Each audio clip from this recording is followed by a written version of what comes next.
হ্যাঁ, কেউ মনে হয় 2 বার দিয়ে ফেলতেছো। 2 বার দেয়া না দেয়াই ভালো। দিলে আমি ওটা ডিটেক্ট করতে পারবো। অসুবিধা নেই। লিঙ্কটা তবে তো নাই, লিংক আছে তো, দেখো। পাচ্ছি না স্যার। চ্যাটে চ্যাটে দেয়া আছে। চ্যাট বক্সে তোমার একটা লিংক লিংক তো স্যার দেয়া আছে। গ্রুপে প্রোভাইড করে দেওয়া হয়েছে স্যার। তো দেখা যাচ্ছে না যারা গ্রুপে লেট করে জয়েন করবে স্যার, তারা আরেকবার একটু দিলে ভালো হয়, একটু লেট হয়ে গেছে। লিংক ফ্যাকাল্টি গ্রুপে দেওয়া আছে, সবাই একটু কাইন্ডলি। আচ্ছা, তোমাদের ওই ফ্যাকাল্টি গ্রুপেও নাকি লিংক শেয়ার করে দিছে। তারপরেও আমি আবার ইয়েতেও দিলাম, দেখো তোমরা এটাকে দ্রুত করে ফেলো। আচ্ছা, যাই হোক, আলফা আমাদের টপিক অনেক। আমরা শুরু করি, গত ক্লাসেরটা দিয়ে একটু শুরু করি। আমরা আয়োনাইজেশন, স্ক্যাটারিং আর নিউক্লিয়ার ট্রান্সমিউটেশন, এই তিনটে ইস্যু ছিল তোমার আলফা পার্টিকেলের ক্ষেত্রে। এখন আলফা ডিকে কেন হয় এটার প্রশ্ন দুই একজনের ছিল। ওইদিকে আমরা গেলে ক্লাস শেষ করতে পারবো না, ওই জন্য ওইদিকে যাইনি। তোমরা যারা ইন্টারেস্টেড একটু পরে নিও, যে আলফা ডিকের মূল কারণ হচ্ছে যে তোমার ওই নিউক্লিয়াসের রেডিয়াস যত বড় হয়। ইন্টারঅ্যাক্ট করতে চাচ্ছিলাম স্যার। জি জি, প্লিজ বলো। স্যার, আমার একটা ফ্রেন্ড সেদিন আমাকে ফোন দিছিল, ও হচ্ছে আপনার ইমেইলের পাসওয়ার্ড ভুলে গেছে। তো যে ইমেইল দিয়ে আসলে করছে, লগ ইন করছে জুমে, জি, সেই ইমেলে পাসওয়ার্ড ভুলে গেছে। ওই ইমেলটা কোনোভাবে রিকভার করতে পারতেছে না। তো অন্য ইমেল দিয়ে সে ক্লাস করতেছে। এখন অ্যাটেন্ডেন্স যে দিচ্ছে ওই ইমেলটা দিবে নাকি আগের ইমেলটাই দিবে? না না, অসুবিধা নেই। যে কোনো একটা ইমেল, তোমাদের আলাদা ইমেল, এক ইমেল দিয়ে একাধিক জন করো না, তাইলেই হবে। আচ্ছা স্যার, থ্যাংক ইউ। ঠিক আছে। তাইলে আলফা পার্টিকেল যখন তৈরি হবে, আলফা পার্টিকেল ওই সমস্ত কম্পাউন্ডে হবে যেগুলো রেডিও অ্যাক্টিভ। এবং আলফা পার্টিকেল যদি তৈরি হয়, এইটা আর তিন ধরনের ঘটনা ঘটবে যখন কোনো বস্তুর মাঝখান দিয়ে যাবে। আয়োনাইজেশন হবে, আইদার স্ক্যাটারিং হবে, অর নিউক্লিয়ার ট্রান্সমিউটেশন, যেটা আমরা গত ক্লাসে তোমাদেরকে দেখিয়েছিলাম। যে আয়োনাইজেশন কি হইতে পারে, একটা আলফা পার্টিকেল যখন যাবে, আলফা পার্টিকেল যাওয়ার সময় সাপোজ ধরো সে নিউক্লিয়াসের সাথে ধাক্কা খেলো, সরি, ইলেকট্রনের সাথে, আউটার শেলের কোনো একটা ইলেকট্রনের সাথে ধাক্কা খেয়ে তার এত স্পিড, যে স্পিডের, যেহেতু আলফা পার্টিকেল ইলেকট্রনের চাইতে 7200 গুণ ভারী, এটার মাস অনেক বেশি, এই জন্য আলফা পার্টিকেল ইলেকট্রনের সাথে ধাক্কা লাগলে এটা ইলেকট্রনকে একেবারে কক্ষচ্যুত করে দিবে। তার মানে ইলেকট্রনের তোমার এক্সাইটেড হয়ে, যে সে যখন কক্ষচ্যুত হয়ে যাবে তখন একটা আয়ন পেয়ার তৈরি হবে। ইলেকট্রনটা নেগেটিভ চার্জের আর মূল আমাদের অ্যাটমটা হয়ে যাবে পজিটিভ চার্জের। এই জন্য এটাকে বলি আমরা আয়োনাইজেশন। সো এটা নিয়ে আমরা গত ক্লাসে কথা বলেছি যে আয়ন তৈরি হবে। আয়ন তৈরি হবে। এখন 1 সেন্টিমিটার জায়গা যখন ট্রাভেল করবে আলফা পার্টিকেল, একজনের প্রশ্নও ছিল যে আলফা পার্টিকেল 1 সেন্টিমিটার জায়গা ট্রাভেল করার সময় এইরকম দেখা যাবে 50,000 থেকে 1 লক্ষ আয়ন তৈরি করবে। জাস্ট 1 সেন্টিমিটার জায়গা ট্রাভেল করার সময়ই সে 50,000 থেকে 1 লক্ষ আয়ন তৈরি করবে। মানে আলাদা ইলেকট্রন ডিফ্লেকশন হবে, ইলেকট্রনটা ডিফ্লেকশন হয়ে গেলেই তো একটা আয়ন পেয়ার তৈরি হবে। সো এইরকম 50,000 থেকে 1 লক্ষ আয়ন যদি তৈরি হয়, এইটাই হচ্ছে স্পেসিফিক আয়নাইজেশন। প্রতি সেন্টিমিটার জায়গায় কতটা আয়ন পেয়ার তৈরি করতে পারে আলফা পার্টিকেল, এই সংখ্যাটাকেই বলা হয় স্পেসিফিক আয়নাইজেশন। সো এটা নিয়ে আমাদের আলোচনা হয়েছে যে এক পর্যায়ে গিয়ে আলফা পার্টিকেল দুইটা ইলেকট্রন গ্রহণ করবে এবং সে হিলিয়ামের মতো স্টেবল হয়ে যাবে, হিলিয়াম অ্যাটমের মতো স্টেবল অ্যাটম হয়ে যাবে। সো স্ক্যাটারিং, এখন আলফা পার্টিকেল তোমার যেহেতু পজিটিভ চার্জ, সে যদি নিউক্লিয়াসের কাছাকাছি দিয়ে যায় এবং খুব স্পিড থাকলে তো নিউক্লিয়াসের সাথে ধাক্কা লেগে যাবে, কিন্তু নিউক্লিয়াসের সাথে বিভিন্ন ভেলোসিটির পার্থক্য ওর কারণে হইতে পারে, অথবা ডিরেকশনের পার্থক্যের কারণে হইতে পারে। সে নিউক্লিয়াস যেহেতু পজিটিভ চার্জ, সেও পজিটিভ চার্জ, এই জন্য তার স্ক্যাটার্ড বা বিচ্যুত হয়ে যাবে। তার গতিপথটা সোজাসুজি না হয়ে সে একটু ঘুরে যাবে। এই স্ক্যাটারিং হওয়ার কারণেই দেখা যাবে এখান থেকেও রেডিয়েশন ইমিট হয়, গামা রেডিয়েশন ইমিট হয়, আর অন্যান্য ঘটনা ঘটে। আমরা ওইদিকে যাব না। So alpha particles positive charge, নিউক্লিয়াসটা পজিটিভ চার্জ। এটা velocity, charge, thickness, angle of scattering, এই সমস্ত কারণে দেখা যাবে যে স্ক্যাটারিং হয়, বিচ্যুত হয় আলফা পার্টিকেল, সরাসরি ধাক্কা লাগে না। আবার যখন এটার স্পিড বেশি হবে, এক পর্যায়ে এসে ডাইরেক্ট কলিশন হবে, সরাসরি ধাক্কা লাগবে। ধাক্কা লেগে নিউক্লিয়াসটা যেটা ছিল এটা কম্পাউন্ড বা আনস্টেবল নিউক্লিয়াস হবে। আর আনস্টেবল নিউক্লিয়াস হওয়ার কারণে ওখান থেকে একদিকে গামা রে বের হবে, আর একদিকে নিউক্লিয়াসটা স্টেবল হয়ে যাবে। তার মানে আলফা পার্টিকেলের ধাক্কার কারণে গামা রেডিয়েশন ইমিট হয় এবং আলফা পার্টিকেল এক সময় গিয়ে কম্পাউন্ডটা আনস্টেবলটা স্টেবল কম্পাউন্ড হবে। সো এটা হচ্ছে নিউক্লিয়ার ট্রান্সমিউটেশন। তাহলে তিনটা ঘটনা ঘটলো, একটা ছিল আয়োনাইজেশন, আর একটা স্ক্যাটারিং, আর একটা নিউক্লিয়ার ট্রান্সমিউটেশন। সো এটা গেল আলফা পার্টিকেলের। এবার আসো বিটা পার্টিকেলের ক্ষেত্রে নিউক্লিয়ার ট্রান্সমিউটেশন হয় না, মূলত দুইটা জিনিস হয়, এই আলফা আয়োনাইজেশন, 2 নম্বর হচ্ছে স্ক্যাটারিং ও রেডিয়েশন। এখানে স্ক্যাটারিং না বলে এটাকে আমরা রেডিয়েশন বলছি, এটার কারণ আছে পরে আমরা বুঝবো। সো আয়োনাইজেশন আলফা পার্টিকেলের আয়োনাইজেশন আর বিটা পার্টিকেলের আয়োনাইজেশন অলমোস্ট সেম, কিন্তু আলফা পার্টিকেলে কার ধাক্কা লাগবে ইলেকট্রনের সাথে?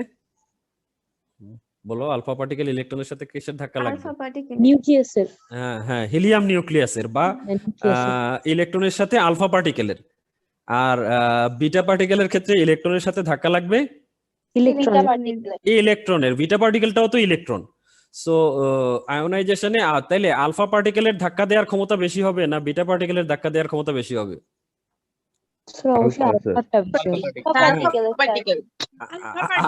আলফাটা বেশি হবে, কারণ যেটা ধাক্কা দিবে এটা হচ্ছে 7200 গুণ বেশি ভারী, আর এখানে যেটা ধাক্কা দিবে এটা হচ্ছে মোটামুটি সমান মাসের, মানে ভর হচ্ছে সমান।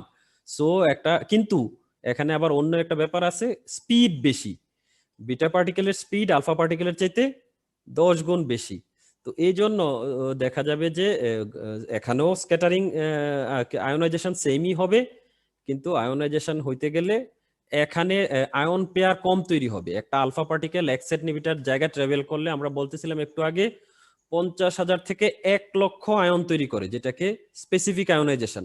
তাইলে আলফা পার্টিকেলের স্পেসিফিক আয়োনাইজেশন হচ্ছে 50,000 থেকে 1 লক্ষ।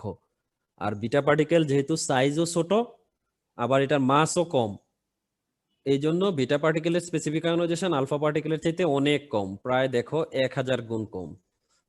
এটা হচ্ছে মাত্র 50 থেকে 500 আয়ন পেয়ার তৈরি করবে, একটু মনে রাখতে হবে। তাহলে আলফা পার্টিকেলের স্পেসিফিক আয়োনাইজেশন হচ্ছে 50,000 থেকে 1 লক্ষ পার সেন্টিমিটার, আর বিটা পার্টিকেলের ক্ষেত্রে এটা হচ্ছে 50 থেকে 500। কারণ হচ্ছে আলফা পার্টিকেলের মাস অনেক বেশি আর বিটা পার্টিকেল আর ইলেকট্রনের মাস সমান, কিন্তু স্পিড বেশি বিটা পার্টিকেলের। তো স্পিড বেশি হওয়ার কারণে আলফা পার্টিকেল যতটুকু পথ ট্রাভেল করে ধরো নিউট্রাল হয়ে যাবে, বিটা পার্টিকেল এর চাইতে প্রায় 1000 গুণ বেশি ট্রাভেল করতে পারে। মানে বিটা পার্টিকেলটা স্টেবল হওয়ার আগে আলফা পার্টিকেলের চাইতে 1000 গুণ বেশি ট্রাভেল করতে পারে। সো সাপোজ ধরো একটা আলফা পার্টিকেল 100 সেন্টিমিটার ট্রাভেল করার পরে এটা স্টেবল হয়ে গেল, তাহলে বিটা পার্টিকেল কত গুণ যাবে বেশি? 1000 গুণ বেশি হবে। 1000 গুণ বেশি যাবে। তাইলে বিটা পার্টিকেলের টোটাল আয়োনাইজেশন এই 50 কে, সাপোজ 50ই ধরি, 50 কে 1000 দিয়ে গুণ দিতে হবে, তাই না? জি স্যার। হ্যাঁ। সো বিটা পার্টিকেলের আয়োনাইজেশন প্রতি সেন্টিমিটারে 50 হইলেও সে ট্রাভেল করতে পারবে 1000 গুণ বেশি, যার কারণে টোটাল আয়োনাইজেশন গিয়ে সমান হয়ে যায়। Beta particle penetrates 1000 times further into a medium than alpha particle with same amount of energy. Hence, total ionization produced by either alpha and beta particle is almost same. So, alpha particle specific ionization বেশি, beta particle specific ionization কম, কিন্তু beta particle তোমার velocity বেশি হওয়ার কারণে total ionisation একটা alpha particle neutral হওয়ার কারণ আগে যতটা আয়ন তৈরি করবে বিটা পার্টিকেলও প্রায় সমান আয়ন তৈরি করবে, কারণ বিটা পার্টিকেল সামান্য জায়গায় কম করতে পারলো এটার ডিস্টেন্স আলফা পার্টিকেলের 1000 গুণ বেশি যেতে পারে। তো এবার আসো রেডিয়েশন। আলফা পার্টিকেলের ক্ষেত্রে আমরা বলছিলাম স্ক্যাটারিং, সেই স্ক্যাটারিংটাই বিটা পার্টিকেলের ক্ষেত্রে বলছি আমরা রেডিয়েশন। আলফা পার্টিকেলের ক্ষেত্রে স্ক্যাটারিং কি হচ্ছিল? আলফা পার্টিকেল যখন নিউক্লিয়াসের কাছাকাছি দিয়ে যাচ্ছে তখন এটার দিক পরিবর্তন হয়ে যাচ্ছে, কারণ আলফা পার্টিকেলটা পজিটিভ চার্জ, নিউক্লিয়াসটাও পজিটিভ চার্জ, একটা আরেকটাকে রিপালশন বা বিকর্ষণ করে, যার কারণে দূরে চলে যায়। কিন্তু এখন বিটা পার্টিকেল, সাপোজ ধরো একটা ইলেকট্রন নিউক্লিয়াসের কাছে দিয়ে যাচ্ছে, সে কি নিউক্লিয়াসের দিকে যাবে না বিপরীত দিকে যাবে? আকর্ষিত হবে না বিকর্ষিত হবে? আকর্ষিত। হ্যাঁ, বিটা পার্টিকেল যখন নিউক্লিয়াসের কাছে দিয়ে যাবে সে নিউক্লিয়াসের দিকে আকর্ষিত হবে, এবং দেখা যাবে যে আকর্ষিত হওয়ার কারণে এক্সিলারেটেড হয়ে না হয়ে এটার স্পিড কমে যাবে। আলফা পার্টিকেলটা যখন বিটা পার্টিকেল নিউক্লিয়াসের কাছে দিয়ে যাওয়ার সময় এটা beta particle slow down and change direction. Beta পার্টিকেলটার স্পিড কমে যাবে এবং ডিরেকশন চেঞ্জ করবে। আর যখন কোনো জিনিস কোনো একটা পার্টিকেল খুব হাই স্পিডে চলতে থাকে, এর স্পিড কমতে থাকলে তোমার ইলেকট্রোম্যাগনেটিক এনার্জি বা রেডিয়েশন সে ইমিট করে। এই রেডিয়েশনটা একটা নাম আছে, তোমরা নামটা শুনে থাকবে, কেউ উচ্চারণ করতে পারবে? এটা জার্মান একটা টার্ম, ব্রেমস্টারলং। ব্রেমস্টারলং রেডিয়েশন বলে, যে রেডিয়েশনটা বিটা পার্টিকেলের স্পিড স্লো ডাউন হয়ে গেলে তৈরি হয়। So according to classical electromagnetic theory, charged particle radiate electromagnetic energy while low speed. The electromagnetic energy that is radiated by high speed beta particle on deflection by nuclei is called Bremsstrahlung or braking radiation. So এখানে যে রেডিয়েশনটা তৈরি হয় এটার আলাদা নাম হচ্ছে ইংরেজিতে breaking radiation, আর German scientist বের করেন তাদের নাম অনুসারে এটা হচ্ছে ব্রেমস্টারলং রেডিয়েশন। সো দুইটা জিনিস, আলফা পার্টিকেলের ক্ষেত্রে ছিল তিনটা, ionization, scattering, nuclear transmutation. Beta পার্টিকেলের ক্ষেত্রে মূলত হয় ionization and scattering or radiation. ঠিক আছে, এবার আসো আমরা গামার ক্ষেত্রে দেখব। তো গামা পার্টিকেল না, আসলে গামা হচ্ছে radiation, interaction of gamma radiation. Gamma রেডিয়েশনের ক্ষেত্রে তিন ধরনের ইফেক্ট হয়। একটা হচ্ছে ফটো ইলেকট্রিক ইফেক্ট, দুই নম্বর হচ্ছে কম্পটন ইফেক্ট, তিন নম্বর হচ্ছে pair production. Photo electric effect, Compton effect, pair production, একটু নামগুলো মনে রাখতে হবে। Photo electric effect, Compton effect, pair production.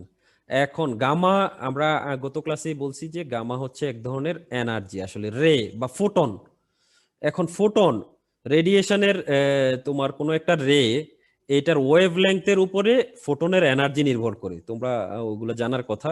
এটার ওয়েভ লেংথ যত বাড়বে এনার্জিও তত বাড়বে। তো সো ফোটন বিভিন্ন এনার্জি লেভেলের থাকে।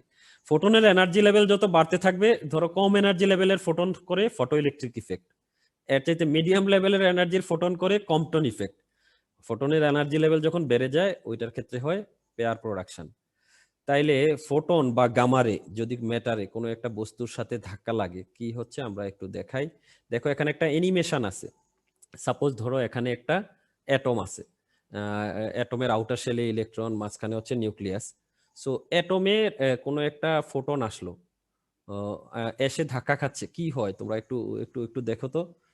ধাক্কা খেয়ে ফোটনের পুরোটা এনার্জি তোমার ইলেকট্রনের ভিতরে চলে যাচ্ছে, ট্রান্সফার হচ্ছে এবং ইলেকট্রনটা কক্ষচ্যুত হয়ে যাচ্ছে। ফোটনের পুরো এনার্জি ইলেকট্রনে ট্রান্সফার হচ্ছে এবং এটা কক্ষচ্যুত হয়ে যাচ্ছে। সো এনার্জির কারণে কক্ষচ্যুত হওয়া, এই ফটো এনার্জি কারণে যে কক্ষচ্যুত হয় এই ঘটনাটাকেই বলে হচ্ছে ফটো ইলেকট্রিক ইফেক্ট।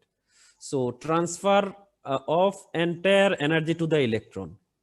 সো তাইলে ফোটনটা নিঃশেষ হয়ে যাবে, ইলেকট্রনটা যখন বেরিয়ে যাবে তাইলে এটাকেও কি হবে, এইটাই আসলে ইলেকট্রনটাই তো তখন বিটা পার্টিকেলের মতো আচরণ করবে। সো তাইলে ফটো ইলেকট্রিক ইফেক্টে তোমার একটা বিটা পার্টিকেল তৈরি হয়। তোমরা পরীক্ষায় তো আর ওইটা দিতে পারবে না, যদি ছবি আঁকতে হয় normally gamma rays strike electron transferring all of its energy to the electron. So gamma ray যখন ইলেকট্রনে, সাপোজ ধরো ইলেকট্রনের লেয়ার কোনো একটা ইলেকট্রনের সাথে ধাক্কা খেয়ে পুরোটা এনার্জি ইজেক্টেড ইলেকট্রনে চলে আসছে, এই ইফেক্টটাই হচ্ছে ফটো ইলেকট্রিক ইফেক্ট। তো তাহলে এই ইলেকট্রনটাই তখন বিটা পার্টিকেলের মতো আচরণ করবে। নর্মালি ফোটনের এনার্জি যখন less than 0.1 mega electric volt থাকে তখন তোমার এই ঘটনা ঘটে যে ফটো ইলেকট্রিক ইফেক্ট।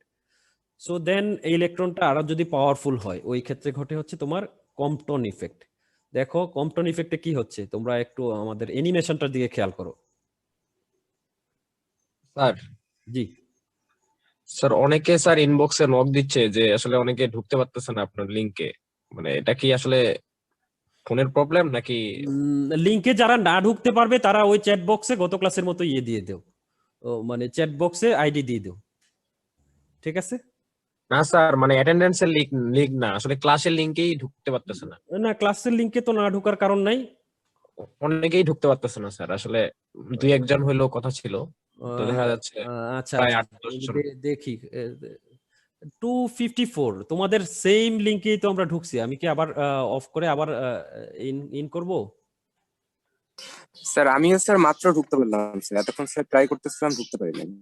না, এখানে তো অন্য মানে কিছু হওয়ার আমি বুঝতেছি না। তোমাদের কি অন্য অন্য ক্লাসে? মানে কি পার্টিসিপেন্ট লিমিট দেওয়া আছে স্যার, এরকম কিছু? না না, আমি কিছুই করি নাই। জাস্ট তোমাদের যে ক্লাসের রেগুলার যে শিডিউল, ওখানে মানে আমরা দেখা যাচ্ছে স্যার অনেকে অনেকক্ষণ ধরে আপনার করতেছে, লিঙ্কে ঢোকার প্রবেশ করার জন্য চেষ্টা করতেছে, কিন্তু মানে পারতেছে না। যখন মনে করেন যে কেউ লিফট টিপ নিচ্ছে, তখন মনে করেন কেউ একজন ঢুকতে পারতেছে, এরকম হচ্ছে ব্যাপারটা। তো আমার মনে হচ্ছে যে পার্টিসিপেন্ট লিমিট এরকম কিছু আছে কিনা। পার্টিসিপেন্ট অনেকেই আসলে বলতেছে যে ক্লাস করতে পারলাম না, এইভাবে বলছে, অ্যাটেন্ডেন্স দিতে পারলাম না, এগুলো বলতেছে আর কি। পার্টিসিপেন্ট লিমিট দাঁড়াও, এখন পার্টিসিপেন্ট লিমিট তো আমরা কিছুই করি নাই। মানে অন্য দিনের যে ক্লাস যেখানে নেওয়া হয় ওখান থেকেই। এখানে তাহলে আমাদের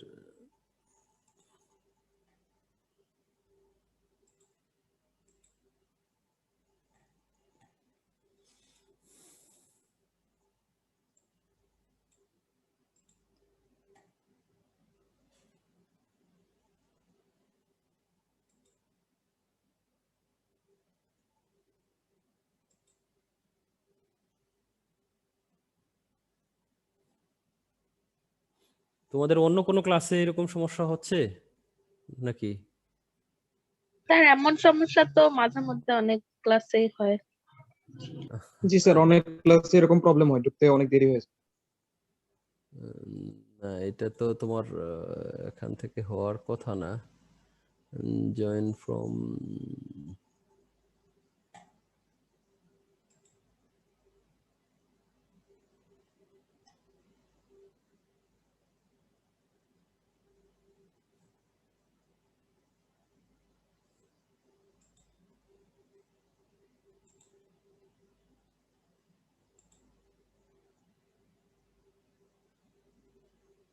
এখনো ওয়েটিং কেউ আছে কিনা দেখো তো।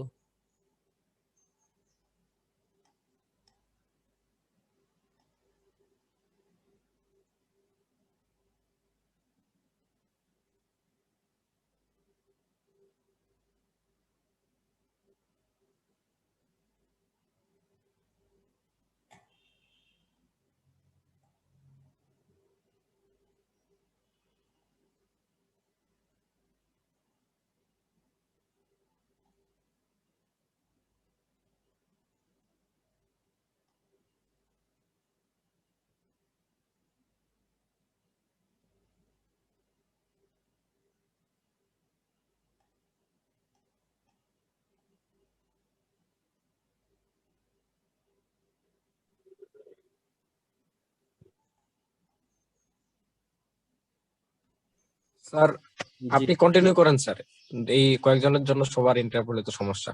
হুম, আপনি কন্টিনিউ করেন, ওরা পরে হয়তো বা ভিডিও দেখে, মানে রেকর্ডিং তো হচ্ছে, মানে পরে ভিডিও দেখে ক্লাসটা করে দিবে স্যার। আচ্ছা, না এখানে আমি ওই তোমার সেটিং এ এরকম কোনো অপশন, পার্টিসিপেন্টের নাম্বারের উপর কোনো অপশন খুঁজে পাচ্ছি না আমি। আচ্ছা ঠিক আছে, আমরা কন্টিনিউ করি। পরবর্তীতে যাদের সমস্যা হচ্ছে প্রয়োজনে আবার ক্লাস নেব, কোনো অসুবিধা নেই। ওদেরকে মেসেজ দিয়ে দিও যে আমি তো থিওরি ক্লাস হইলে 4 সেকশন নিয়ে নিতাম আলাদা আলাদা। তো অসুবিধা নেই, যারা ক্লাস করতে পারে নাই, করতে চাইলে আবার ক্লাস নিয়ে নিব। আচ্ছা, তাহলে আমাদের ফটো ইলেকট্রিক ইফেক্ট গেল। ফটো ইলেকট্রিক ইফেক্টে ছিল জাস্ট ইলেকট্রনের সাথে ধাক্কা লেগে পুরোটা এনার্জি তোমার ইলেকট্রনে ট্রান্সফার হয়ে যাচ্ছে। কিন্তু এখানে আমরা একটু আগেই বলছিলাম যে তোমাদের যে স্যার ফোটন স্লাইডটা তো ভালো মতো দেখা যাচ্ছে না। কেন স্যার দেখা যাচ্ছে তো।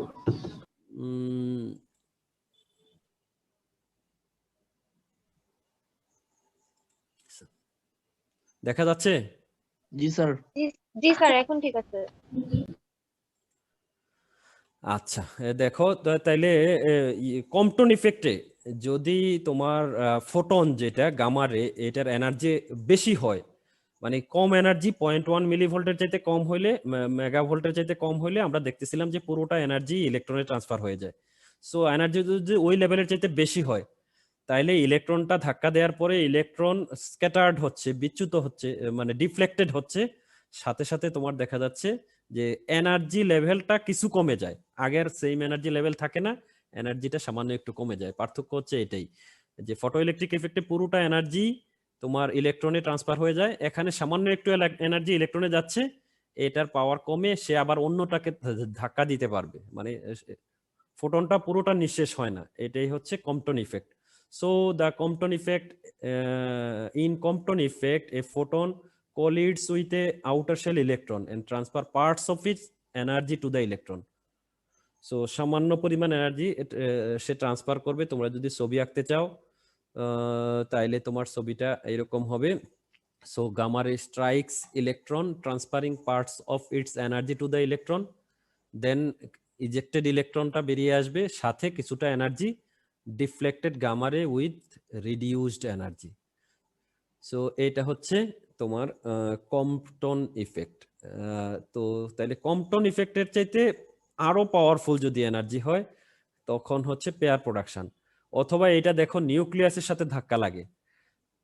High speed photon is transformed into a pair of charged particle, a positron and a negatron. So একটা ফোটন এই স্যার একটা কোশ্চেন ছিল স্যার। জি জি জি বলো। স্যার আমরা ইন্টারমিডিয়েটে যখন পড়েছি তো তখন আমরা এই যে কম্পটন ইফেক্ট যেটা ছিল, জি যখন কোনো ফোটন কোনো ইলেকট্রনকে আঘাত করে তখন ফোটনটা বিচ্যুত হয়ে যায় এবং ইলেকট্রনটাও বিচ্যুত হয়ে যায়, এবং ফোটনের যে তরঙ্গ দৈর্ঘ্য থাকে ওয়েভলেন্থ হুম সেটাও চেঞ্জ হয়ে বড় হয়ে যায়। হুম। সো এই বিষয়টা আমি দেখতে পাচ্ছি না এখানে। ফোটন যেটা ইন্টারমিডিয়েটে ভুল করেছি না না না নাকি না এখানে ভুল ভুল? ভুল পড়ার কথা নাই। তো ইলেকট্রন বিচ্যুতি তো এখানেও হচ্ছে, আমরা এটাই তো বললাম যে ইলেকট্রনটা দেখো ফোটন যখন ধাক্কা খাচ্ছে, ফোটনই তো গামারে, তাই না? যে ধাক্কা খাওয়ার কারণে এইটা বিচ্যুত হয়ে যাচ্ছে ইলেকট্রনটা, আর ফোটনের যে রে ছিল এই রেটার তোমার এনার্জি রিডিউসড হওয়ার মানেই তো ওয়েভলেংথ এটা চেঞ্জ হয়ে যাবে। ওয়েভলেংথ চেঞ্জ হয়ে যে এটা রেটা চলতে থাকবে কিন্তু এটার এনার্জি কমে যাবে, একই জিনিসই তো। ঠিকই আছে, এনার্জি যখনই রিডিউস হবে তখন তরঙ্গদৈর্ঘ্য বেড়ে যাবে। হ্যাঁ হ্যাঁ তরঙ্গদৈর্ঘ্য চেঞ্জ Relation-টা- হবে, হ্যাঁ হ্যাঁ। জি sir, h divided by lambda ছিল স্যার। জি এটার ইকুয়েশনে আমরা যাচ্ছি না, এটুকুর ভিতরেই থাকো। ও বাকিটা তোমার জানা লাগলে এক্সট্রা পড়ে নিও। দেন আসো পেয়ার প্রোডাকশন। হ্যাঁ হ্যাঁ পেয়ার প্রোডাকশন। পেয়ার প্রোডাকশনে আমাদের কি হচ্ছে, দেখুন যখন নিউক্লিয়াসের সাথে ধাক্কা লাগে তখন এই ফোটনটা দুইটা কম্পাউন্ড তৈরি করে, একটা হচ্ছে পজিট্রন আর একটা নেগাট্রন। পজিট্রন আর নেগাট্রন তৈরি হচ্ছে। সো একটা হাই স্পিড ফোটন থেকে দুইটা। এখন নেগাট্রন মানে হচ্ছে নেগেটিভ চার্জ ইলেকট্রন, যেটা হচ্ছে আসলে সহজ কথায় বিটা পার্টিকেল তৈরি হচ্ছে আর একটা পজিটিভ চার্জ তৈরি হচ্ছে। সো এখানে এটা যদি তো আমরা ভালো করে দেখাই, দেখো নিউক্লিয়াসের সাথে যখন ধাক্কা লাগবে তখন একটা পজিট্রন তৈরি হবে আর একটা নেগাট্রন তৈরি হবে, এবং এই ঘটনা তখনই ঘটে যখন আইনস্টাইনের থিওরি অনুযায়ী যদি আমরা বলি, ওটুক মনে রাখো যে ফোটনের এনার্জি লেভেল হয় 1.02 মেগা ইলেকট্রিক ভোল্ট বা তার চাইতে বেশি যখন ফোটনের এনার্জি লেভেল হয়। সো এই এনার্জি লেভেলের পরে তোমার পেয়ার প্রোডাকশন তৈরি হবে। সো পেয়ারের ভিতরে যেটা নেগাট্রন হবে সে বিটা পার্টিকেলের মতো, বিটা পার্টিকেল যে স্ক্যাটারিং বা আয়োনাইজেশন রেডিয়েশন এই দুই ঘটনা আবার বিটা পার্টিকেলের মতো ঘটাবে।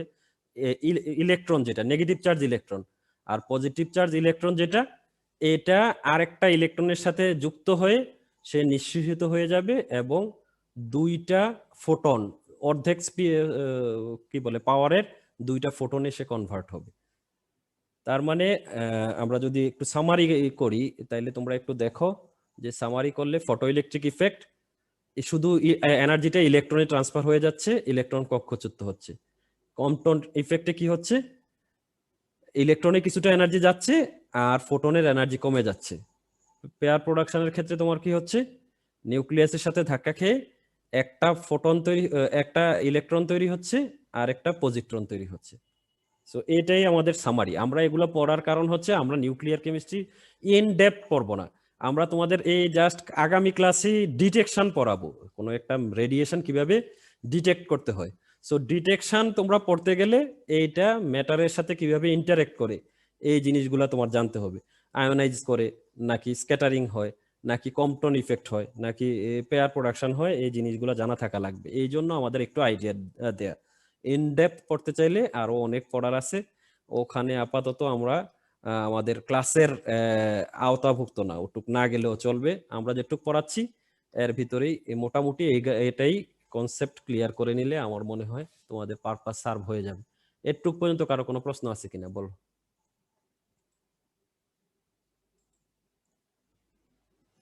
তো ফটো ইলেকট্রিক ইফেক্টের যে স্যার আরেকটা নাম বললেন ওটা আরেকবার বলেন তো। Photo electric effect, photo electric ইফেক্টের কি আমরা আরেকটা নাম বলছি নাকি? ফটো ইলেকট্রিকের ইফেক্টের নাম বলি নাই, নাম বলছি আমরা তোমার ওই বিটার যেটার ক্ষেত্রে, বিটার ক্ষেত্রে তোমার রেডিয়েশন যেটা, তোমার এটার আরেকটা নাম হচ্ছে স্ক্যাটারিং।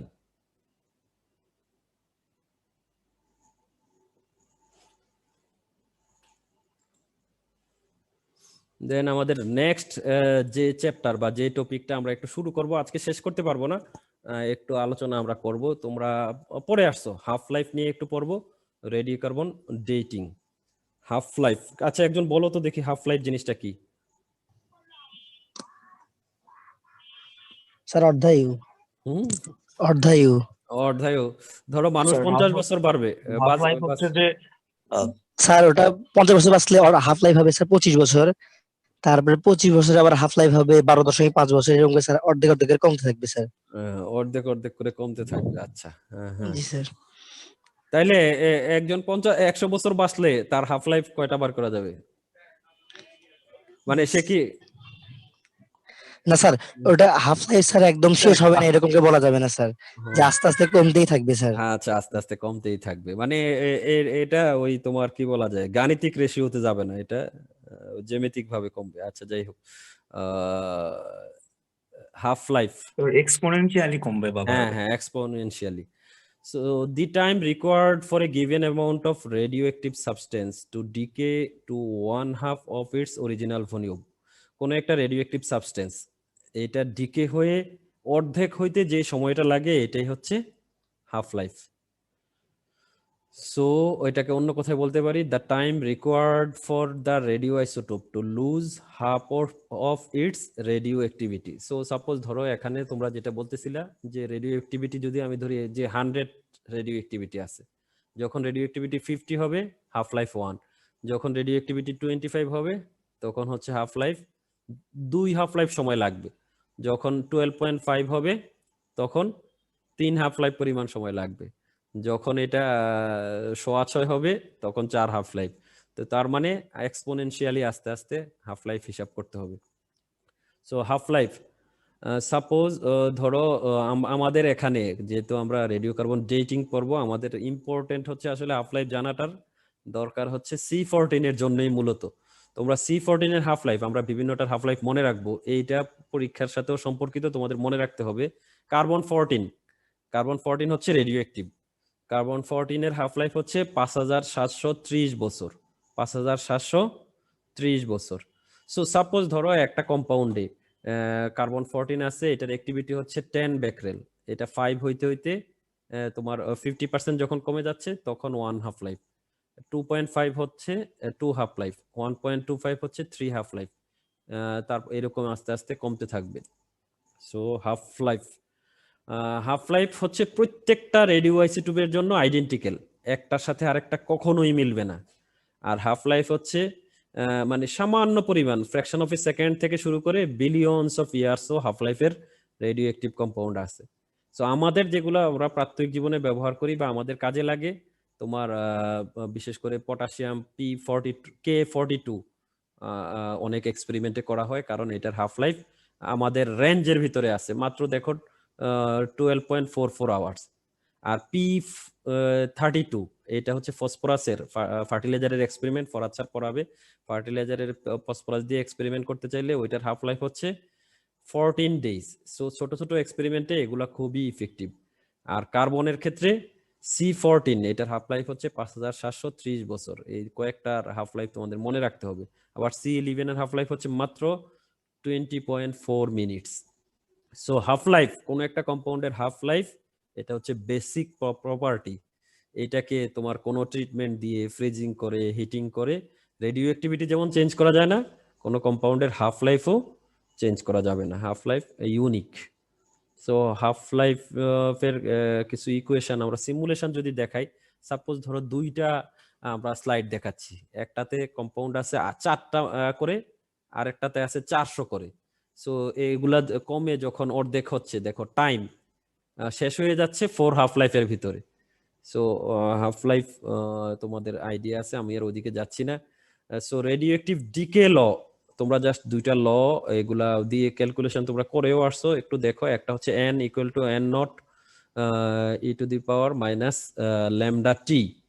এখানে ল্যামডা হচ্ছে ডিকে কনস্ট্যান্ট, কতটুকু সময়ে। So lambda decay constant is the fraction of the number of atoms of a radioisotope which decay in unit time। একটা নির্দিষ্ট সময়ে কতটুকু কমে যাচ্ছে এটা পরিমাপের জন্য আমরা ল্যামডা ব্যবহার করি।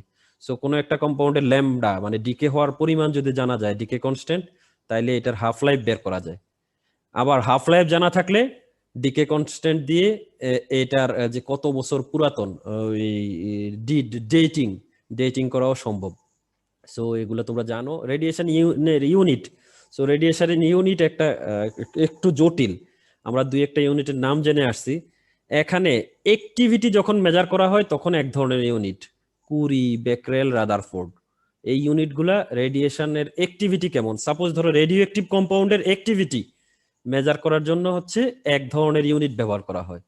আবার ডোজ, রেডিয়েশনের ডোজ মেজার করার জন্য আরেক ধরনের, রনজেন, রেড, গ্রে, র্যাম, সিভার্ট, এই ধরনের ইউনিট ব্যবহার করা হয়। আমরা রেডিয়েশনের অ্যাক্টিভিটি, সোর্সের অ্যাক্টিভিটির জন্য তাইলে তোমার ওই জাপানে যখন তোমার পরমাণু বিদ্যুৎ কেন্দ্রে দুর্ঘটনা ঘটে, আমি জাপানে ছিলাম, তখন রেগুলার যে তোমার নিউজগুলো আসতো। সো অ্যাক্টিভিটি, রেডিয়েশনের সোর্সের অ্যাক্টিভিটি কি, এটা তখন বেকরেল দিয়ে ডেটা দেয়া হইতো। আর ধরো তোমার এলাকায় রেডিয়েশন কত পাওয়া যাচ্ছে, এইটাকে বোঝানোর জন্য মূলত সিভার্ট ব্যবহার করে। রেডিয়েশন মানুষের শরীরে কতটুকু লাগার মতো আছে এইটা ব্যবহার করার জন্য এসআই ইউনিট হচ্ছে সিভার্ট। আর অ্যাক্টিভিটি বা সোর্সের এসআই ইউনিট হচ্ছে বেকরেল। এটাকে আমি জাস্ট অত ডিটেল আমরা পড়াবো না, জাস্ট একটা সামারি শিট আছে, আমি তোমাদেরকে দিয়ে দিব। দেখো তাহলে অ্যাক্টিভিটির জন্য 3 ধরনের ইউনিট ব্যবহার করা হয়। এর ভিতরে বেকরেল হচ্ছে SI unit, disintegration per second. 1 সেকেন্ডে যদি একটা ডিসইন্টিগ্রেশন হয় তাইলে হচ্ছে 1 বেকরেল, এটা হচ্ছে এসআই ইউনিট। সো এই বেকরেল 1 মিলিয়ন বেকরেলে হচ্ছে 1 রাদারফোর্ড। আবার 3.7 ইন্টু 10 টু দি পাওয়ার 10 বেকরেল হচ্ছে কুরি।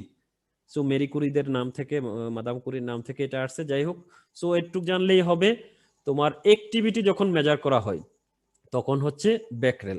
আর বাকি 3টা দেখো, 3টা আলাদা আলাদা আছে। একটা হচ্ছে exposure dose, absorb dose, dose equivalent. এগুলা ডোজের ক্ষেত্রে তোমার রনজেন, আরইজি, রেগ, রেড, গ্রে, রনজেন ইকুইভ্যালেন্ট ম্যান, সংক্ষেপে বলি র্যাম, সিভার্ট, এই ইউনিটগুলা ব্যবহার করা হয় ডোজের ক্ষেত্রে। আবার মানুষের বডিতে কত ডোজ আসবে এইটার জন্য বা অ্যানিমেলের বডিতে ডোজ ইকুইভ্যালেন্ট ক্যালকুলেশনের জন্য স্ট্যান্ডার্ড এসআই ইউনিট হচ্ছে সিভার্ট। সো মিলিসিভার্ট, মাইক্রোসিভার্ট, ন্যানোসিভার্ট, এইরকম সিভার্টে বের করা হয়। আবার ডোজ যখন অ্যাপ্লাই করা হয় তখন এটাতে মূলত এসআই ইউনিট হচ্ছে গ্রে। সো তাইলে এই পুরো চার্ট তোমাদের মনে রাখা কঠিন, একটু মেসেজ মনে রাখো যে অ্যাক্টিভিটির উপর বেসিস করে কিছু ইউনিট আছে, আর হচ্ছে ডোজের উপর বেসিস করে কিছু ইউনিট আছে। সো অ্যাক্টিভিটির এসআই ইউনিট হচ্ছে বেকরেল, ডোজ ইকুইভ্যালেন্টের ক্ষেত্রে এসআই ইউনিট হচ্ছে সিভার্ট, আর অ্যাবজর্ব ডোজের ক্ষেত্রে এসআই ইউনিট হচ্ছে গ্রে।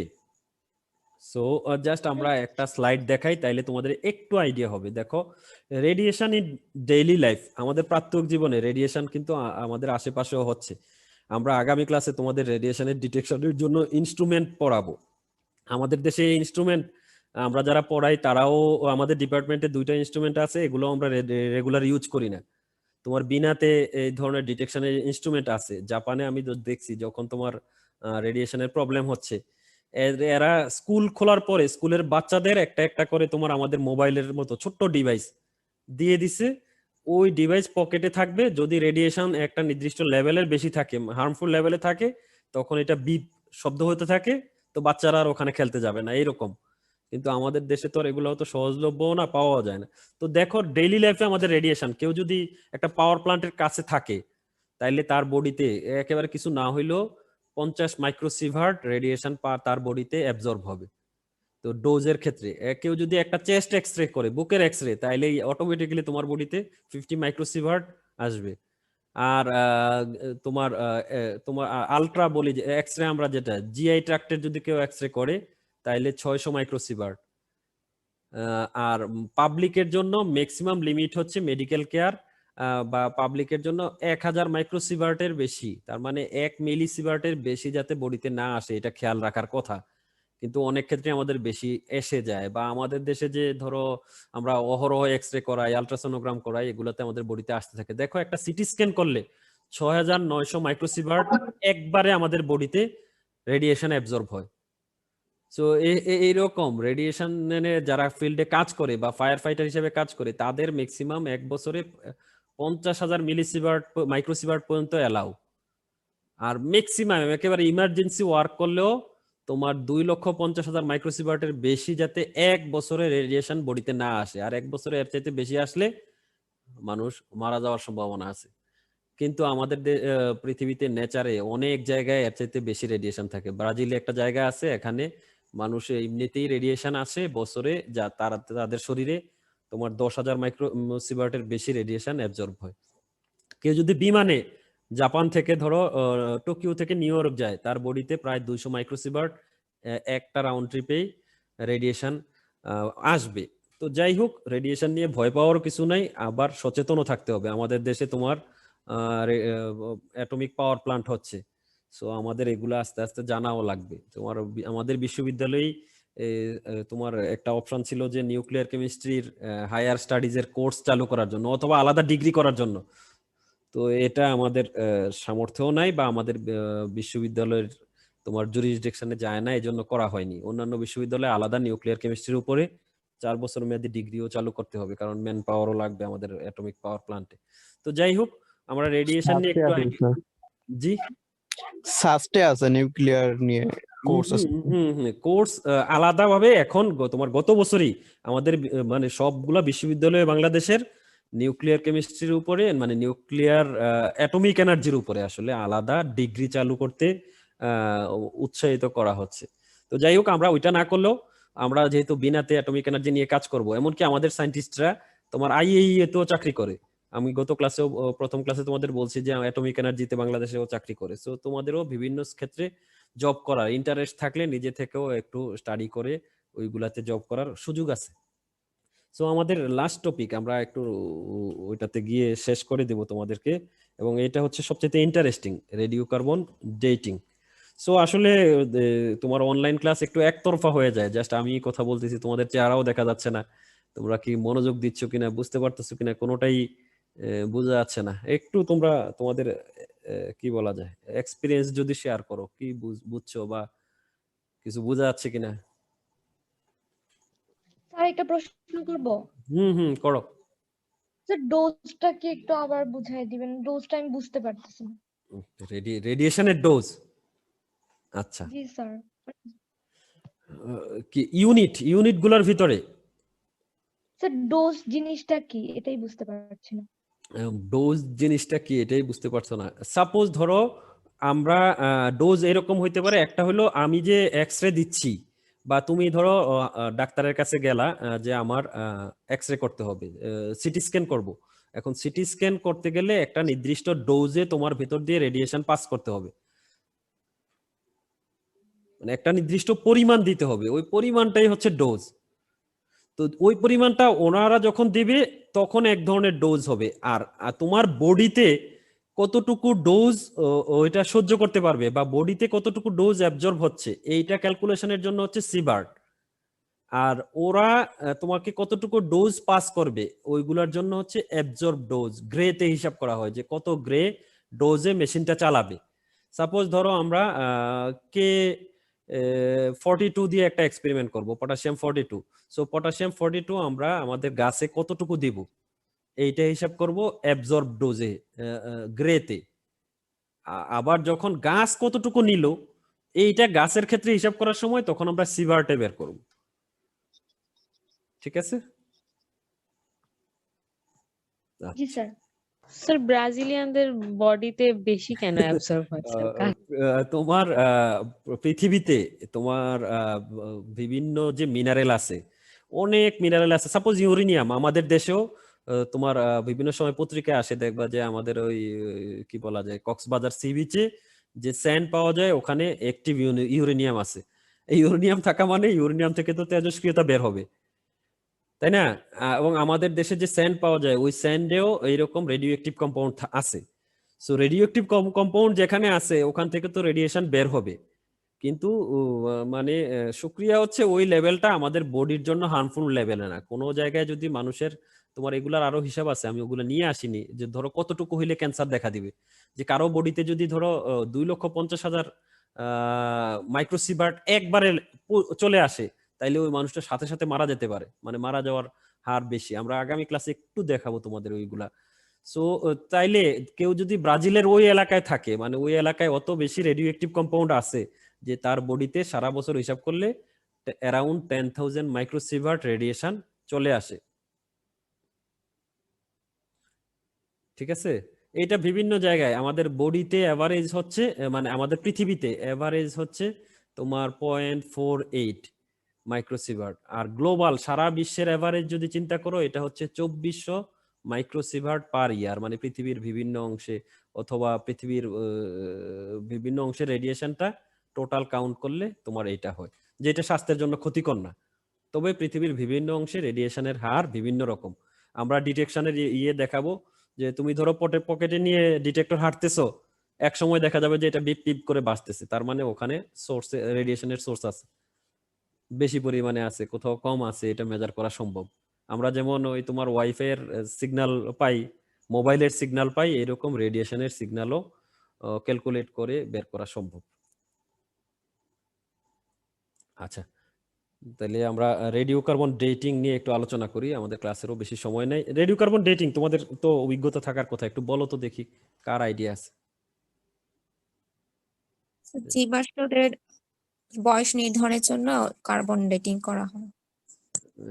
জীবাশ্মের বয়স নির্ধারণ করার জন্য কার্বন ডেটিং করা হয়, কিভাবে করা হয় কেউ বলতে পারবে?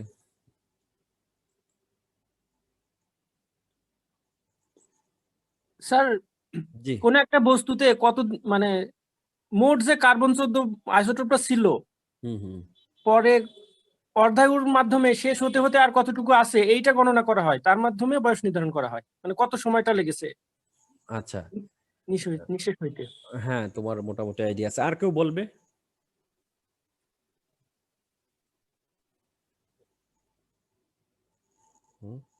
তাহলে রেডিও কার্বন ডেটিং, আমাদের বডিতে যে কার্বন আছে, এই কার্বনটা কি C12 না C13 না C14? আমাদের বডিতে তো কার্বন আছে নাকি? একটা লিভিং সেলে কয়েক অ্যাকচুয়ালি ধরনের যে কার্বন আছে, যেরকম C12, C13, C14, তো জি, এগুলোর কম্পারেটিভলি তুলনামূলকভাবে বিশ্লেষণ করে তারপরে রেডিও ডেটিংটা করা হয়। আচ্ছা, রেডিও ডেটিং তাহলে আমি একটু বলি, তোমাদের মোটামুটি আইডিয়া আছে, ভাষা ভাষা আমাদের এটা ক্লিয়ার হয়ে যাবে। তাহলে রেডিও কার্বন ডেটিং আসলে সহজ কথায় যদি বলি, এটা কি, যে কার্বনের রেডিও অ্যাক্টিভ কার্বনের যে তিনটা আইসোটোপ আছে C13, 14, 12, 12টা হচ্ছে স্টেবল, আর আনস্টেবল হচ্ছে C14। তাইলে আমাদের নেচারে C12ও আছে, C14ও আছে, C13 খুবই কম। তাইলে C12 হচ্ছে স্টেবল আর C14 হচ্ছে রেডিও অ্যাক্টিভ বা আনস্টেবল। এখন C14টা আসে কোত্থেকে? তোমার আমাদের যে অ্যাটমসফিয়ারের সবচেয়ে বেশি আছে হচ্ছে নাইট্রোজেন। এখন নাইট্রোজেনও হচ্ছে N14। এখন N14-এ তোমার ওই পৃথিবীর যে উপরের স্তরে, বায়ুমণ্ডলের উপরের স্তরে N14-এর সাথে যখন প্রোটনের তোমার কসমিক রে, বিশেষ করে নিউট্রনের ধাক্কা লেগে ওখানে দেখা যায় N14টা কনভার্ট হয়ে C14 হয়। মানে প্রতিনিয়তই এরকম হচ্ছে, N14 কনভার্ট হয়ে নেচারে C14 তৈরি হতে থাকে। সো C14 তৈরি হয়, আর এমনিতে তো আমাদের অ্যাটমসফিয়ারে কার্বন আছেই, C12 আছেই। সো তাইলে অ্যাটমসফিয়ারে C12 আর C14 এইটা মোটামুটি একটা রেশিও মেনটেন করে। সাপোজ ধরো নেচারে যেমন নাইট্রোজেন থাকে, কি বলে, অ্যাটমসফিয়ারে নাইট্রোজেন থাকে 78%, অক্সিজেন থাকে 20.4%। এইরকম C12 আর C14 এইটাও একটা রেশিও মেনটেন করে। এখন নেচারে অ্যাটমসফিয়ারে যে রেশিও মেনটেন করে, অ্যাটমসফিয়ার থেকেই তো ধরো কার্বন ডাইঅক্সাইড নেয় কে? প্লান্ট। সো প্লান্টে যে কার্বন ডাইঅক্সাইড নিচ্ছে, তাইলে এটা আমরা নিশ্চিত বলতে পারবো না যে এটা C12 অথবা C14। সো এটা ধরে নেওয়া হয় যে অ্যাটমসফিয়ারের যে রেশিওতে থাকে প্লান্ট সেই রেশিওতেই কার্বন 14 আর কার্বন 12 অ্যাবজর্ব করে। সো প্লান্টে ততদিন পর্যন্ত অ্যাবজর্ব হবে যতদিন প্লান্টটা জীবিত থাকবে। আর প্লান্ট থেকে মানুষ বা প্রাণী খাচ্ছে, সো প্রাণীর বডিতেও ওই প্লান্টে যে বডিতে থাকে রেশিওতে আসে, মানুষের বডিতেও এই রেশিওতেই কার্বন 12 আর কার্বন 14 থাকবে। সো একটা জীবিত মানুষের দেহে বা জীবিত প্রাণীর দেহে C14 আর C12 এর রেশিও হচ্ছে ফিক্স, যেহেতু অ্যাটমসফিয়ারে ফিক্স। সো অ্যাটমসফিয়ারে ফিক্স থাকার কারণে লিভিং অ্যানিমেলের প্লান্টেও বডিতেও ফিক্স থাকে। এখন লিভিং যখন এটা ডেড হয়ে যায় তখন সে আর নতুন করে কার্বন অ্যাসিমিলেট করে না। তখন কি হবে? সাপোজ ধরো একটা হাড় একটা মানুষের হাড়ই, সে গতকালকে মারা গেল, আজকে থেকে আর তার বডিতে C14 আর C12 এর যে রেশিও আছে, এটা নতুন কোনো রেডিও অ্যাক্টিভ কার্বনের পরিমাণ বাড়বে না। আস্তে আস্তে কি হবে? C12 ঠিক থাকবে, কমতে থাকবে হচ্ছে C14। কতদিন পরে পরে কমবে বা কতদিনে কতটুকু কমবে? অর্ধেক পরিমাণ করে করে। হ্যাঁ, C14 এর অর্ধায়ু হচ্ছে 5730 বছর। তাইলে ধরো আজকে একটা ডেড এনিমেল, এটার বডিতে C14 যতটুকু আছে, যদি আমি ধরি 100 বেক্রেল পরিমাণ আছে, কতটুকু আছে? 100 বেক্রেল। তাইলে এইটা 5730 বছর পরে হবে 50 বেক্রেল, আরো 5700, তার মানে হচ্ছে 10,000 নাকি 11,460। তো 11,460 বছর পরে এটা হবে 25। তাইলে 11 দুগুণে 22,000, তাহলে প্রায় 22,000 বছর পরে এটা হবে 12.5। এইরকম করে তো আস্তে আস্তে কমতে থাকবে, তাই না? তো এখন তুমি ধরো একটা ফসিল পাইলা, একটা হাড় পাইলা, এই হাড়টা তুমি দেখতে চাও, তো এই হাড়ের ভিতরে দেখা গেল এটা মনে হচ্ছে যে মানুষের হাড়। তো মানুষের বডিতে কোন রেশিওতে C14/C12 থাকে, আর ওই হাড়ে যেটা পাওয়া গেল ওখানে রেশিও C14 দেখা যাচ্ছে যে এর অর্ধেক। তাইলে এটা কত বছর পুরানো হবে? 8,730 বছর। হ্যাঁ, ও যদি রেডিও অ্যাক্টিভ কার্বন স্ট্যান্ডার্ড যতটুকু থাকার কথা এর অর্ধেক আছে, তার মানে এটা 5730 বছর পুরানো। সো এইটার রেশিও দিয়ে জাস্ট বের করার ইয়েটাই হচ্ছে রেডিও কার্বন ডেটিং। তাইলে ম্যাক্সিমাম কত বছর পর্যন্ত ধরো রেডিও কার্বন, এটার অনেক লিমিটেশনও আছে, ও সব লিমিটেশনে আমরা যাব না, একটা মেজর মনে রাখতে হবে যে রেডিও কার্বন সাপোজ ধরো যতই রেডিও অ্যাক্টিভ কম্পাউন্ড থাকে, হাফ লাইফ দিয়ে দিয়ে ডিটেকশন করার মতো সর্বশেষ সীমায় যাতে কত বছর লাগবে? ধরো একটা বডিতে 1 লক্ষ রেডিও আইসোটোপ আছে C14, সো এইটা জিরোতে আসতে কত বছর লাগবে? জিরো তো কখনো হবে না। হ্যাঁ, জিরোর কাছাকাছি। ধরো ডিটেকশন লিমিটের নিচে, বিলো ডিটেক্টেবল লিমিটের নিচে চলে যায় মোটামুটি 58 থেকে 60,000 বছর পরে। মানে 58 থেকে 60,000 বছর পরে আর এই রেডিও কার্বনটা মানে ট্রেসেবল অ্যামাউন্টে থাকে না, মানে আস্তে আস্তে এত কমে যায় যে অ্যানালাইসিস করে বের করা যায় না। এই জন্য তোমার কোনো ফসিল এটার বয়স যদি 58,000 থেকে 62,000 বয়স বা মোটামুটি এইরকম বয়সের হয়, এইটা রেডিও কার্বন ডেটিং এর মাধ্যমে এটার বয়স বের করা সম্ভব। So radio carbon dating is a radiometric dating technique that uses the decay of carbon-14 to estimate the age of organic materials up to about 58 to 62,000 years before present. Before present বলতে মোটামুটি 1950 সালের দিকে, যেহেতু তোমার Willard লিবি বের করেন 49 সালে, ও 1949 থেকে হিসাব করা হয় যে 58,000 থেকে 62,000, মোটামুটি 50-55,000 বয়স পুরানো যে কোনো জিনিস যদি পাওয়া যায়, এইটার এজ রেডিও কার্বন ডেটিং এর মাধ্যমে বের করা সম্ভব। এবং এইটাকে তখন ধরে নেওয়া হয়েছে যে 20 শতাব্দীর 20th সেঞ্চুরির সবচাইতে গুরুত্বপূর্ণ আবিষ্কার। যদিও এটারও অনেক তোমার লিমিটেশন, ড্রব্যাকস আছে। আমাদের পৃথিবীতে এখন ফসিল ফুয়েল ব্যবহার করার কারণে C12 আর C14 এর রেশিও চেঞ্জ হয়ে যাচ্ছে, আরো অনেক ব্যাপার স্যাপার আছে। তারপরেও কোনো ফসিলের যে এজ বের করার জন্য যে টেকনিকটা ইউজ করা হয় এবং যেটার জন্য উইলার্ড লিভি নোবেল প্রাইজও পান, সো ওই টেকনিকটাই হচ্ছে রেডিও কার্বন ডেটিং। আর রেডিও কার্বন ডেটিং এর আমি যে কথাটা বললাম এইটাই তোমার বেসিক প্রিন্সিপাল হিসাবে এখানে লেখা আছে। আমরা একটু দেখাই, তাইলে আমরা ক্লাস শেষ করে দিব। দেখো একটু পড়ো তোমরা। The atmosphere contain radioactive carbon dioxide, C14 carbon dioxide and ordinary carbon dioxide, that means C12 carbon dioxide in a fixed ratio। তাহলে অ্যাটমসফিয়ারে C14 কার্বন ডাইঅক্সাইড আর C12 কার্বন ডাইঅক্সাইড একটা ফিক্সড রেশিওতে থাকে। A plant while alive takes up both types of carbon dioxide। So একটা plant যখন জীবিত থাকে সে ফটোসিনথেসিসের মাধ্যমে দুই ধরনের কার্বন ডাইঅক্সাইডই বডিতে অ্যাসিমিলেট করে and convert them to carbon 14 and carbon 12 through photosynthesis, and animal can acquire C14 by eating the plant। so মানুষের বডিতে আসে গাছ, আমরা যে প্লান্ট খাই এর মাধ্যমে। so thus a living plant or animal contain radioactive C14 and stable C12 in a fixed ratio। so plant আর অ্যানিমেলে একটা নির্দিষ্ট রেশিওতে C14 আর C12 থাকে। when an element or plant dies, যখন প্রাণী মারা যাবে, it stops exchanging carbon with its environment। so environment এর সাথে সে আর C14 C12 এর এক্সচেঞ্জ করবে না। so তখন কি হবে, তখন দেখো now onwards মারা যাওয়ার পর থেকে carbon 12 remains unchanged but carbon 14 decays by beta emission। Carbon 14 এর বিটা ইমিশনের কারণে কমতে থাকবে। সো দেখো C14 রেডিওঅ্যাক্টিভ ছিল, এটা N14 হবে, N14 হওয়ার সাথে সাথে এটা থেকে একটা বিটা পার্টিকেল ইমিট হবে, যেটার হাফ লাইফ অর্ধেক হইতে অ্যাক্টিভিটি অর্ধেক হইতে সময় লাগবে 5730 বছর। আর 5700 কেন, 50,000 বছর পরেও C14 এর পরিমাণ আনচেঞ্জ থাকবে, কারণ এটা স্টেবল। সো কমতে থাকবে শুধু C14, C12 no change।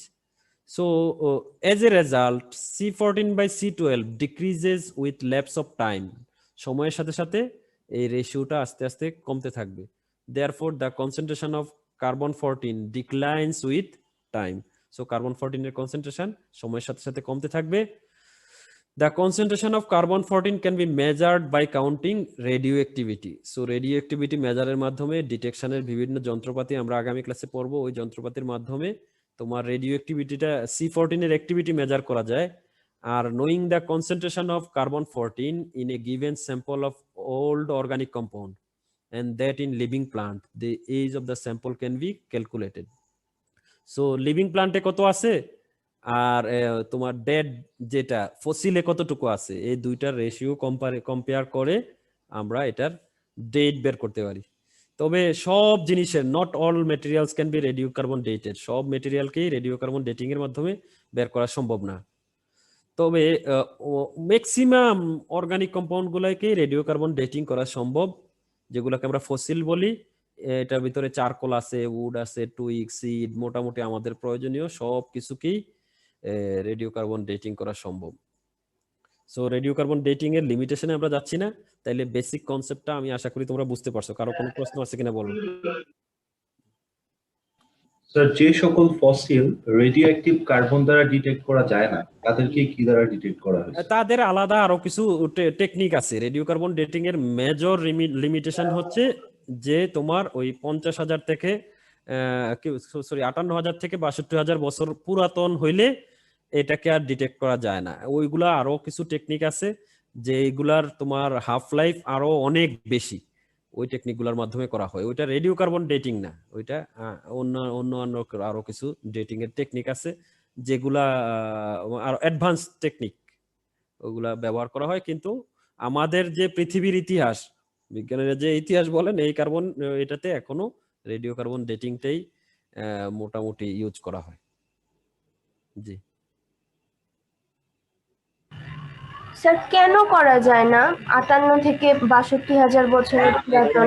হ্যাঁ, কেন করা যায় না এটার কারণ হচ্ছে তুমি আর ওই হাফ লাইফ দিয়ে যদি ক্যালকুলেট করো, সাপোজ আমি বললাম না যে ধরো 100 বেক্রেল আছে, 100 বেক্রেল থেকে কমতে কমতে কমতে কমতে এমন অবস্থায় আসলো ধরো একেবারে বেক্রেলের ও মাইক্রো লেভেলে, যেটা ওই আমরা আগামী ক্লাসে পড়াবো, যে সমস্ত ডিটেক্টর আছে ওই ডিটেক্টরে ডিটেক্ট করতে পারে ওই পর্যায়ের আর রেডিয়েশন নাই। সাপোজ ধরো একটা তুমি 1 লক্ষ বছর পুরানো ফসিল নিয়ে আসলা, ওইটাতে কোনো রেডিও অ্যাক্টিভ কার্বনই নাই, মানে C14 শেষ হয়ে গেছে।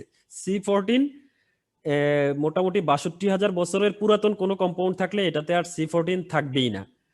সো C14 না থাকার কারণে তুমি তো আর বলতে পারবো না যে এটা কত বছর পুরাতন। মানে রেডিও অ্যাক্টিভ কার্বন ডিটেকশন করার মতো লেভেলে আর থাকে না এর চাইতে পুরাতন হইলে। স্যার এখনই মনে হয় স্যার ঢুকে যাবে, জয়েন করবে, ঢুকে যাবে? 10:30 বাজে। আচ্ছা আচ্ছা ঠিক আছে। তাইলে আগামী ক্লাসটা আমাদের তো সোমবারে 10টায়, তাই না? তোমাদের শিডিউল ক্লাস যেটা আর কি, শিডিউল ক্লাস আক্তার স্যার যেটা নিত এই সপ্তাহে আমি ওইটা নেব ইনশাল্লাহ। তো ঠিক আছে, তোমরা ভালো থাকো, পরের ক্লাসে কথা হবে ইনশাল্লাহ। জি, আল্লাহ হাফেজ। আসসালামু আলাইকুম। আসসালামু আলাইকুম।